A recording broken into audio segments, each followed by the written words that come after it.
É função do STF isso, Claré? Que situação, hein, Paulo? É. A gente está com tanto serviço, tanta questão para ser julgada pelo STF e ele se preocupando com uma lei municipal. Ô, Paulo, independente de qualquer coisa, você me conhece, você sabe que eu acredito na descentralização. Portanto, no meu sonho ideal, no meu ideal, os municípios teriam competência legislativa para tudo e qualquer coisa. Inclusive criminal, empresarial, civil, trabalho, o que fosse, mas infelizmente não é assim, né? Agora, pelo amor de Deus, gente, que trem pequeno pro STF se ocupar, né? Depois a gente não sabe por que o STF julga tantas ações assim. Para quem não sabe, nos Estados Unidos, a Suprema Corte só se preocupa efetivamente com a constitucionalidade, com a avaliação de constitucionalidade. Aqui, você vê que eles avaliam constitucionalidade em pequenos decretos e leis municipais, são mais de 5 mil municípios. Ô, gente, desse jeito, não vai andar mesmo não, tá? Eu vou repetir o que eu sempre falo, viu, Clara? Eu vou repetir o seguinte, língua culta. Se o idioma culto, o idioma do país, for respeitado, não há problema nenhum. Não há no idioma brasileiro, no português do Brasil, o idioma brasileiro, é brasileiro mesmo que nós falamos, porque o português de Portugal é completamente diferente do nosso. Não há no brasileiro, no português falado no Brasil, nenhuma previsão da linguagem neutra ou não binária. Então que se faça uma reforma e depois dessa reforma, se aprovada em reforma para o uso na língua, se utilize a linguagem neutra ou não binária em escolas, porque é um processo oficial de ensino, de transmissão de conhecimento e cultura. Ô, Paulo. Sim. E vou mais além.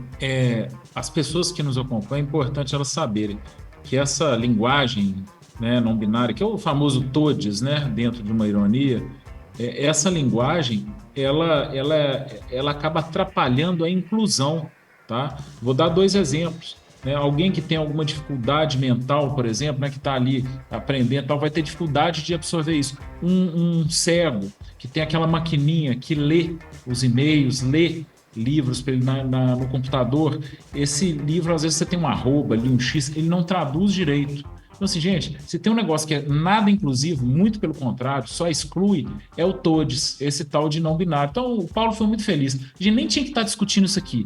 Quer falar TODES? Mude a nossa linguagem, vai lá e muda. Vê se você tem força para isso, representatividade. Façamos uma reforma na língua aí. Façamos uma reforma na língua, vamos submeter aqueles que são as pessoas que têm conhecimento, expertise suficiente para discussão, e se aprovado, vamos usar. Agora, você não pode, em repartições públicas, em documentos oficiais, dentro de uma sala de aula, ensinar aquilo que não é a norma culta. Me desculpe a sinceridade, eu entendo que o que deve ser preservado é o ensino da norma culta. Olha só, primeiro que, como você, Paulo, e como o Claré, e como boa parte dos nossos ouvintes, eu acho uma tremenda besteira essa história de linguagem neutra, né? Agora, eu já vou começar discordando do Claré, para não variar. Porque cabe ao STF, sim, quando provocado, imiscuir-se nessas questões. O Claré sempre critica o STF porque se mete demais, mas o STF não vai até o município para poder debater essas coisas. Alguém vai lá e bate a porta do STF. E é uma obrigação do STF versar sobre esse tema, porque esse tipo de lei não se dá no âmbito municipal, e sim no âmbito federal. É por isso que o STF está dizendo, olha, você, município, não pode legislar nessa pauta, porque essa pauta é federal. Então, ainda que eu ache uma besteira, eu dou razão ao STF e repito, para começar pegando fogo aqui, eu já vou contrariando o nosso amigo Claré. Mas você sabe, Paulo, que isso que o Kessman está falando não é bobagem, não. E talvez não tenha ficado claro na minha fala. Quando eu critico aqui o STF, eu não estou criticando os 11 ministros porque resolveram se meter nisso. Eles foram provocados. Eu estou criticando aqui a legislação brasileira que permite que o STF se meta tanto. Essa culpa não é dos ministros do STF, porque eles têm até a obrigação de responder. Essa culpa, no caso, são dos nossos parlamentares. Está na mão deles limitar o poder do STF. Eu já falei aqui várias vezes que o Senado tem nas mãos o poder de impeachment, se ele acha que alguém está passando do ponto ali. Eu acho que muitos que nos acompanham entendem que alguém ali está passando do ponto. E o Senado e a Câmara também têm um condão de limitar o poder do STF. Gente, Eu sou contra golpe, eu sou contra negócio de exército e tal, mas de exército, né, tomando poder. O exército ele tem que estar abaixo, obviamente, do poder político. Assim como pensava lá Dom Pedro II, pensavam os liberais lá de São Paulo, Campos Salles, enfim. Mas o que eu quero dizer é, o nosso Senado e a nossa Câmara precisam urgentemente limitar o poder do STF. Está nas mãos deles. Essa é a minha crítica, não dos 11 ministros, mas do nosso sistema que permite que o STF se meta em qualquer coisa.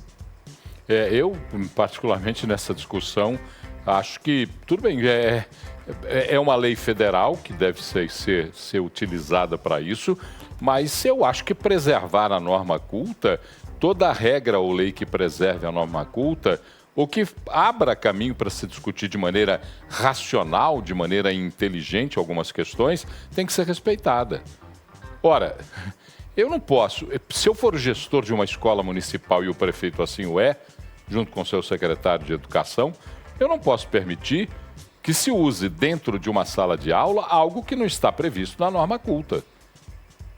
Afinal de contas, tem até um processo curricular, Lei de Diretrizes e Bases, é isso? LDB, tem um nome desse aí, que fala exatamente sobre o conteúdo que é ensinado dentro de sala de aula. Ora, porque você está discordando. Você está discordando da decisão do STF, né, Paulo? Que a gente está falando discordando da decisão do STF. Nós estamos falando de coisas diferentes aqui, né? Você entrou no mérito. Eu acredito que eu estava falando já preliminarmente, que assim, que o STF está se metendo. Nem entrei no mérito, porque no mérito você está coberto de razão. Porque senão aquele que tem que zelar pela norma culta, pelo ensino correto da matemática, pelo ensino correto de história, geografia. Então que se mude os compêndios, porra. Que se jogue fora toda a língua portuguesa. O brasileiro, o português falado no Brasil. Vamos pegar os dicionários, jogar pela janela, os livros de gramática, sintaxe, joga tudo pela janela e pronto, cancela-se tudo e cada um vai para a sala de aula e ensina o que quiser. Mas não é assim, não pode ser. Não pode ser. Agora, aqueles que defendem linguagem neutra, não binária, então que se promova uma reforma da língua portuguesa. Vamos lá. Assumam a discussão e promovam a reforma da língua portuguesa. Se aprovado em reforma, se constar da norma culta, tudo bem que se ensine. Agora você não pode chegar, porque senão daqui a pouquinho vão dizer que 2 mais 2 é 5 e nós vamos ter que acreditar. Ou não? Paulo. Diga, Kelly. Isso me lembra muito... É que você estava... Pode falar aqui. Perdão, Claré. É porque você estava querendo se referir, Paulo, aquela hora, você deve estar querendo se referir à BNCC, né, que é a Base Nacional Comum Curricular. BNCC. E é interessante... Isso. E é interessante, né? Assim, de cabeça não vou lembrar, mas ela tem algumas diretrizes, né? Algumas competências. Dentre elas é o conhecimento, o pensamento científico, o senso estético, comunicação, cultura digital. Eu não me lembro de todas, mas seguramente não prevê a adulteração da língua portuguesa. Isso eu tenho certeza que não. Mas parece que estão querendo. Agora vamos mudar a matemática também, ué.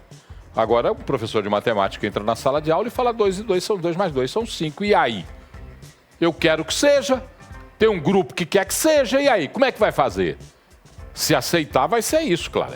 Se aceitar, vai ser isso. Se disser que pode jogar fora tudo que se sabe da língua portuguesa pela janela, vamos jogar fora o que se sabe de história, geografia, sim, biologia, física, química, o raio que o parta, e aí resolve a vida. Hoje, infelizmente, no Brasil, Paulo, nós estamos vivendo essa realidade. Uma realidade que foi desenhada lá no livro 1984, de George Orwell, e, coincidência ou não, ele usa exatamente esse cálculo. 2 mais 2 é igual a 5, né? No livro ele quer dizer que é quando a realidade física ela não importa, desde que as percepções sejam controladas para se adequar ao desejo das autoridades. Então, não é só nessa questão do TODES, não. Pode ficar mais atento aí que você vai ver, são várias questões no nosso país. Eu tenho certeza que o pessoal está concordando comigo.